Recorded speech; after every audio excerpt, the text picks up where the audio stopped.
ونصلي ونسلم على سيد الأنبياء والمرسلين أما بعد بسم الله الرحمن الرحيم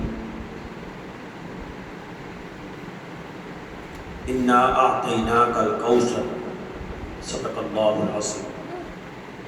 اللهم صل على سيدنا ومولانا محمد وعلى آل سيدنا ومولانا محمد وبارك وسلم وصل عليه كما صليت وسلمت وباركت ورحمت وترحمت على إبراهيم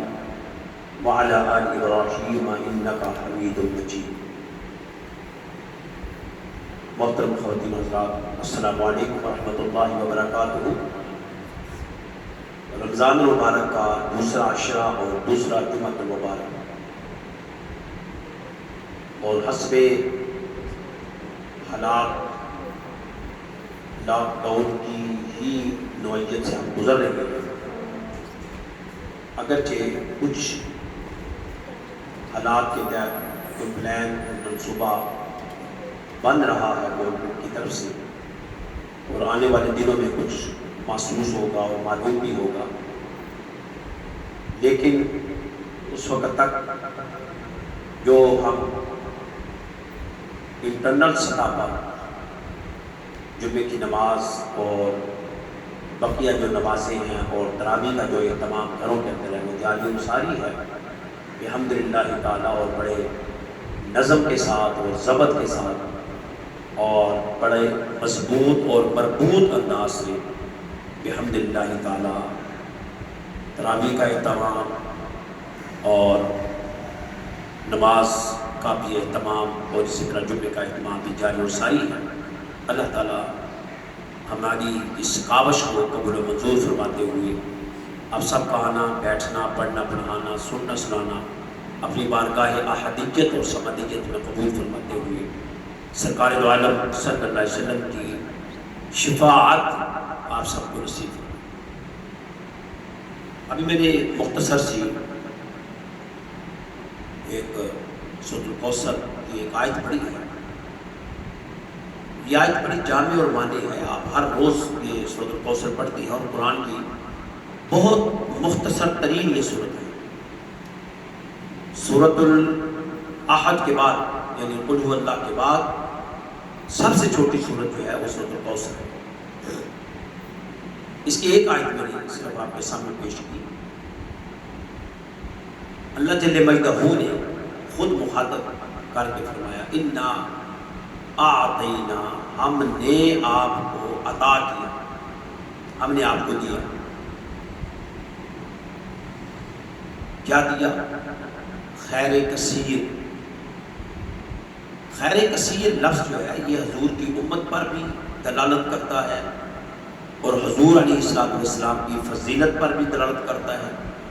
حضور علیہ السلام کے کثیر معجزات پر بھی دلالت کرتا ہے. اور معاشر کے میدان میں آپ صلی اللہ علیہ وسلم جو حوض کوثر سے اپنے امتیوں کو جام پہنائیں گے اس پر بھی دلالت. فرمایا انا اعطیناک الکوثر، ہم نے آپ کو خیر کثیر عطا کیا. یہ اتنا جامع آیت کا یہ جملہ ہے کہ اگر ہم صرف اس کو اس پہلو سے لیں کہ آپ کی امت وسیع تر امت ہے تو اس میں بھی کوئی شک والی بات نہیں کہ پیغمبر مصطفیٰ صلی اللہ علیہ وآلہ وسلم کی یہ امت جس کو آج کم و بیش 1500 سال بیت گئے اور قیامت تک یہی امت قائم اور دائم رہے گی. اور یہ امت اجابت بھی ہے، امت دعوت بھی ہے. امت اجابت سے مراد مسلم لوگ ہیں اور امت دعوت سے مراد غیر مسلم لوگ ہیں، لیکن دونوں ہی حضور کے امتی ہیں. جیسا کہ میں نے گزشتہ جمعہ مبارک میں بات کی تھی کہ نبی علیہ صاحبہ و تسلیم اللہ رب العزت کی طرف سے ایک ایسا انعام اس امت کے اوپر ہے کہ فرمایا اے محبوب آپ فرما دیجئے وما ارسلناک الا کافۃ للناس بشیرا و نذیرا. اے محبوب ہم نے آپ کو پوری نسل انسانی کے لیے بشیر اور نذیر بنا کر بھیجا، اور اسی طرح اسی وزن پر دوسری آیت ہے وما ارسلناک الا رحمۃ للعالمین، اے محبوب ہم نے آپ کو عالمین کے لیے، کل جہاں کے لیے رحمت بنا کر بھیجا۔ اب کل جہاں سے مراد یعنی آپ صرف پاکستان کو نہ لیں، جہاں تک نسل انسانی موجود ہے، ہر وہ علاقہ جہاں پر انسان کا وجود اور قائم دائم ہے، حتیٰ کہ جنگلوں میں، حتیٰ کہ سمندروں کے جزیروں میں، وہ بھی امت میرے آقا علیہ السلام ہی کی امت ہے۔ اور اس امت کا یہ اعزاز کہ جامعیت کے ساتھ نماز کا اہتمام کرنا اور جامعیت کے ساتھ روزوں کا اہتمام کرنا، یہ امت کے خاصوں میں سے خاص ہے، اور یہ ارکان اسلام ہے، اور یہ وہ ارکان ہیں جس کی کل قیامت والے دن ہم سے پوچھ ہو۔ یہ ہماری ایک نصاب ہے قدرت کی طرف سے، کہ روزوں کا نصاب ہے، زکوٰۃ کا نصاب ہے، حج کا نصاب ہے، اسی طرح نماز کا نصاب ہے کہ ہم سے قیامت والے دن سوال ہوگا کہ تم نے نماز کیوں نہیں پڑھی، سوال ہوگا تم نے روزے کیوں نہیں رکھے، سوال ہوگا کہ صاحب استطاعت ہو کر حج کیوں نہیں کیا، سوال ہوگا کہ صاحب مال ہو کر زکوٰۃ کیوں نہیں کی۔ یہ ارکان اسلام جو ہے اس کے ہم اللہ کے سامنے جواب دیں، یہ ہمیں اللہ تعالیٰ کی طرف سے ایک سبق اور ایک چیپٹر اور ایک نصاب ملا ہوا ہے، جس نصاب کا ہم نے حساب دیا،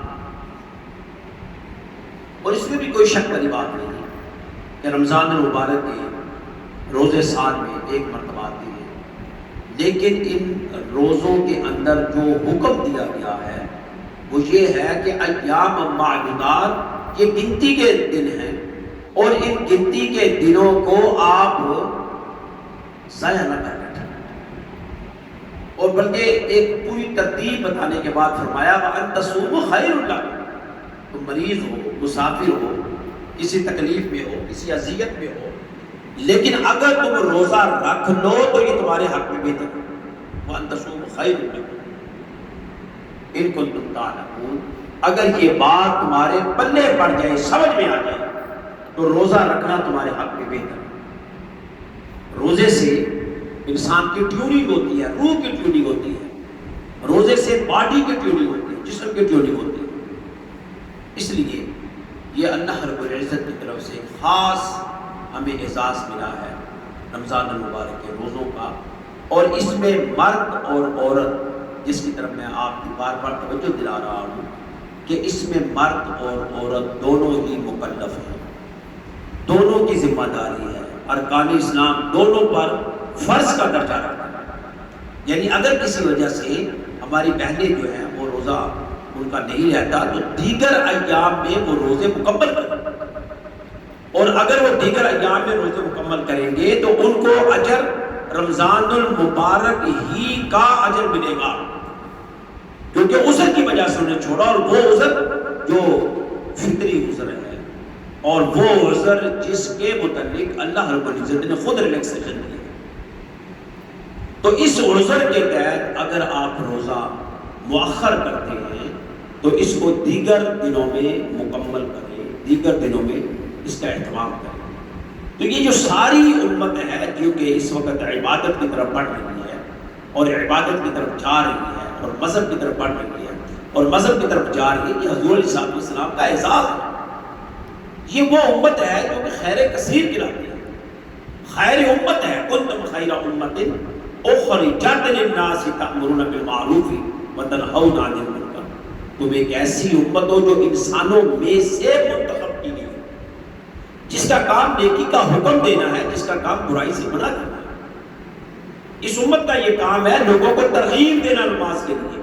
لوگوں کو ترغیب دینا روزے کے لیے، لوگوں کو ترغیب دینا اچھے کام کے لیے، لوگوں کو ترغیب دینا اچھے عمل کے لیے۔ یہ اس امت کا وصف ہے، اور اس کے لیے قطعاً یہ نہیں کہ اب آپ چل پڑے سڑکوں کے اوپر کھڑے ہو کر اعلان کریں، نہیں، سب سے پہلے اس کی تعلیم آپ اپنے گھر میں دیں، آپ گھر والوں کو بتائیں گے کہ نماز پڑھو، قرآن مجید کے اندر بارہا مقامات پر آیا کہ اے ایمان والو تم اپنی اولاد اور اپنے مال کی وجہ سے کہیں ہلاکت میں نہ چلے جاؤ، یعنی بڑے متقی ہو، بڑے پرہیزگار ہو، لیکن اولاد کی چاہت اور محبت اور مال کی چاہت اور محبت کہیں تمہیں اللہ کے ذکر سے دور نہ کر دے، کہیں تم اسی میں اتنے مگن ہو جاؤ کہ اللہ کے ذکر سے غافل ہو جاؤ۔ پھر یہ بھی بتایا کہ اولاد اور مال تمہیں آزمائش میں نہ ڈال دے، تم اولاد اور مال کی محبت میں کہیں ایسا نہ ہو کہ اللہ کا ذکر ہی چھوڑ دو اور عبادت کی طرف سے توجہ ہٹ جائے۔ یہ یقیناً ایسا ہوتا ہے ہمارے یہاں، ہماری سوسائٹی میں، ہمارے ماحول میں، ہماری فیملیز کے اندر ایسا ہوتا ہے کہ ہم دنیا میں اتنے الجھ جاتے ہیں، بچوں کی محبت میں اتنے الجھ جاتے ہیں، مال کی محبت میں اتنے الجھ جاتے ہیں، ہم کہتے ہیں پہلے یہ کام کر لیں بعد میں دوسرے کر لیں۔ نتیجہ یہ نکلتا ہے کہ ہم عبادت کو قضا کی شکل میں لے جاتے ہیں، یا عبادت کو ضائع کر بیٹھتے ہیں، یا عبادت کو ہم مختلف نوعیت میں خراب کر بیٹھتے ہیں۔ لیکن سب سے پہلے جو عمل ہے، بلکہ پیغمبر مصطفیٰ صلی اللہ علیہ وآلہ وسلم نے جب دعوت کا آغاز کیا تو سب سے پہلے فرمایا گیا وَأَنذِرْ عَشِيرَتَكَ الْأَقْرَبِينَ، آپ اپنے قریب لوگوں کو دعوت دیں۔ سب سے پہلے پیغمبر مصطفیٰ صلی اللہ علیہ وسلم کی دعوت کا جو آغاز کیا، اس کی ترتیب کا سب سے پہلا جو مرحلہ تھا وہ سب سے قریب لوگ تھے، اور قریب لوگ آپ سب کا طریقہ تھا کہ آپ لوگوں کو گھر میں دعوت دیتے تھے۔ کئی دفعہ یہ ہوتا تھا کہ جہاں آپ کی بہت چاہت ہے، جہاں آپ کا بہت ایک لنک ہے، اس گھر میں جا کر جمع ہو جانا اور قرب جوار کے لوگوں کو دعوت دینا۔ کئی دفعہ ایسا ہوتا تھا تھوڑی دوسری بستی میں چلے جانا، اس بستی میں کوئی ایک بھی اگر خیر خواہ ہے تو اس کے گھر میں بیٹھ کر باقی سب کو دعوت دے دینا۔ تو وَأَنذِرْ عَشِيرَتَكَ الْأَقْرَبِينَ کا طریقہ یہی تھا کہ دعوت لوگوں کے گھروں تک پہنچے۔ ممکن ہے آپ کسی کو بلائیں گے، مثلا ممکن ہے آپ کسی کو بلائیں گے، 10 بندوں کو بلایا اور جو موجودہ پرسنٹیج ہے وہ 1 ہے، آپ 10 کو ٹیلی فون کے ذریعے بلائیں گے تو شاید کوئی 1 آ جائے،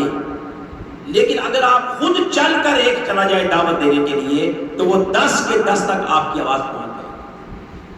اصل طریقہ یہ، آج ہم نے دین کو گھروں کے اندر مقید کر دیا، ہمارے مبلغین جو ہیں، ہمارے دیگر جو ہیں، اللہ ماشاءاللہ جو کام کر رہے ہیں وہ کر رہے ہیں، لیکن جن کے کاموں میں کمی ہے یا جن کے کاموں کے اندر اس انداز کی عالمگیریت نہیں ہے، بات ان کی ہوتی ہے، تو ابھی بھی وہ ثمرات مرتب نہیں ہو رہے جو کہ ثمرات مرتب ہونے چاہیے تھے۔ ہمارے اگینسٹ جو مخالفین آپ سمجھ لیں، جو دین کے اگینسٹ لوگ ہیں، ان کی پاور زیادہ ہے، ان کا پروپیگنڈا زیادہ ہے، ان کا شور و غوغا زیادہ ہے، اس لیے کہ شیطانی قوتیں حملہ کرتے ہیں، ان کو روکتی ہیں۔ وہ آپ کی عبادت کے اوپر بحث کریں گے، وہ آپ کے انداز تبلیغ کے اوپر بحث کریں گے، وہ آپ کے انداز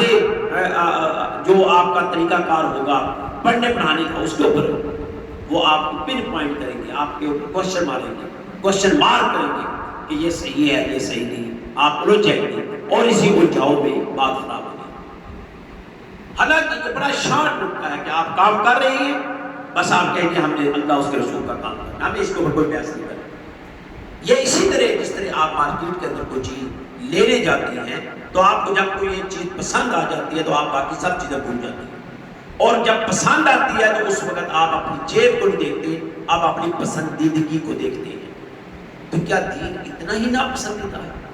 جس کے بارے میں قرآن نے فرمایا ان الدین عند اللہ الاسلام، اللہ کے نزدیک جو پسندیدہ دین ہے وہ دین اسلام ہے۔ تو ہمارے ہاں دین اسلام اتنا غیر پسند ہو گیا کہ ہم نے دین کو وہ ٹائم، وہ مقام، وہ مرتبہ، وہ عزت، وہ تکریم، وہ آنر، وہ دین ہے، اور اس کو ہم نے سمجھ لیا کہ یہ